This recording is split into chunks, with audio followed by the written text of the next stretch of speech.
John, we know this Bruins team isn't the same team as last year, but what's one area that they did really well? I mean, the Leafs' big guns were held quiet in that first game. How did the Bruins do that? Well, we all know that Toronto wants to play an offensive game. They have done a better job at collectively defending as a team. But at the end of the day, the top dogs, they want to fly. They want their power play to have mojo. They want to fly at 5-on-5. And Boston did a great job of being aware at all times, mitigating damage, pushing things to the outside. And as we fire up these clips, it came from neutral zone forechecking and effect and rushes again. So here you see them in a 1-2-2, but that weak side guy drops back and he resets. Now they get beat. 3 guys get beat by 1 pass. Simple, sort it out, surf, and that weak side forward, Frederick, comes back through that weak side lane. It's very, very obvious what they're doing on every moment that Toronto tries to beat them with a stretch pass through the neutral zone. And Boston has that commitment to team defense. Again, one of the best teams at defending since the trade deadline. Here, you get above Matthews, who gets wheeling and dealing. Boquist's got to do a better job, though. He can't defend physically. Matthews is talented and physically strong. Defend the path. Now you're going to have the occasional holy shit moment. You get 4 guys below the puck. Grzelcyk does a good job of surfing, forcing Marner to elevate pucks. Again, too deep while you got to get above. And watch here. Pete goes, pivots, he surfs, and he forces the delay. We saw this breakdown last week. Forced delays, it allows teams to get 5 guys back in the picture. And one last one here. Here, it's going to go east-west.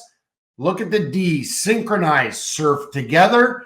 And again, Marchand's going to take care of the weak side lane, and you're creating one-on-one-on-ones all over the place. And when in doubt, your top dog turns over the puck. He's got to have the buy-in to help track. Once again, surf, create the draw pass, eliminate any easy plays, and again, 5 guys back in the picture. So Boston's full commitment to getting above the puck and also reducing odd man rushes. They gave up only 2 odd man rushes at even strength in the entire game. It's amazing how little, John, Toronto was able to create. We looked it up this morning, 51 games in the Austin Matthews era in the playoffs for the Toronto Maple Leafs. They've scored 2 or fewer goals in 47% of those games. But let's flip it to the Boston power play. And you talk about the new looks that they had in to start this series. What did you see from their units, and why were they able to be a game changer? Well, first and foremost, it was a necessity. You watch the Jim Montgomery interviews as they come into the playoffs and just at the end of the regular season. They've been contemplating this for a couple weeks now. Why? Because their power play was 26th at 15.7% since the trade deadline. But lucky enough, Toronto's power play has gone right down the tube since the trade deadline, and they're sitting at 27th. They needed their power play to not be an energy vampire, something that sucked the life out of you. They needed it to be a momentum builder. So what they've done is 1 top dog on either unit. They've entrusted Shattenkirk as a specialist. I know Colby Cohen was pushing this for weeks and weeks and weeks. Let him be the specialist. Let him play 15 minutes a night. And now, instead of like a lot of teams, if your 1 power play unit doesn't score, you're wasting the next 40 seconds because you don't have a second unit. Now Boston has a unit, they have 2 units that at any moment can either quick strike off of faceoffs, like we're going to see with Pasternak's unit, or what we're going to see with Marchand's unit, rotate into a different look and create chances for a guy who seems to be a Leaf killer in Jake DeBrusk. So let's fire up the clips. So we're going to see a lot of quick strike here, a lot of opportunities to quick strike right off the face-offs. They look for these high deflections by Pavel Zacha.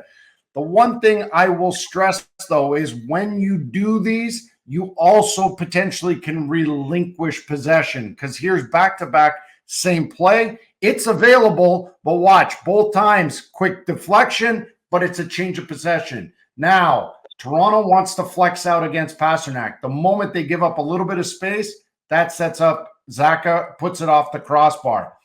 And on this unit, Zacha and Heinen, they're working together to pick Marner, and they're trying to have an absence of bumper. Jake McCabe, great read to break that up.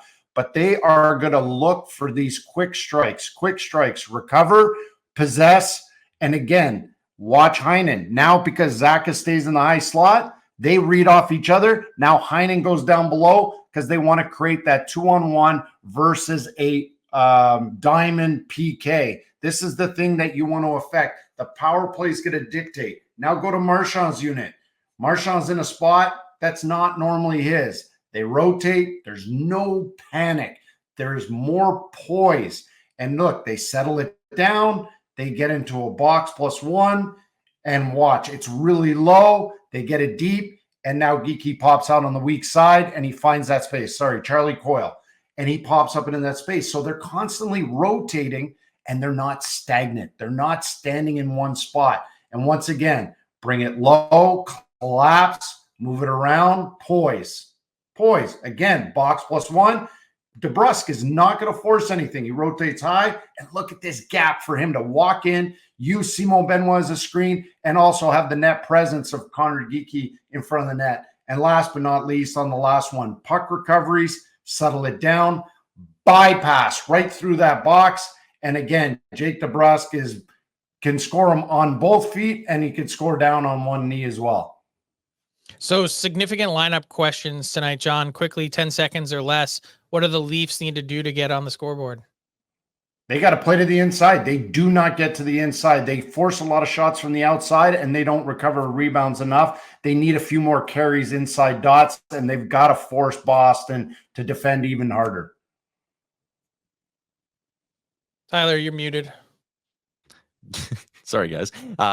Game 2 goes tonight in Boston with the Bruins up 1-0. This has been the Coach's Room, powered by Booster Juice. And excited because I know the YouTube chat loves this segment, and we love this segment. John's swinging by twice a week during the playoffs. So, John, we'll chat with you again on Thursday. Look forward to it. See you guys. What's up, hockey fans? If you enjoyed that video, then you need to be hitting the subscribe button right here at Daily Faceoff. Exclusive interviews and analysis from our hockey insider Frank Seravalli, fantasy updates from Brock Sagan, and a daily live show at noon Eastern, Monday through Friday. You don't want to miss any of the fantastic content, so hit that subscribe button.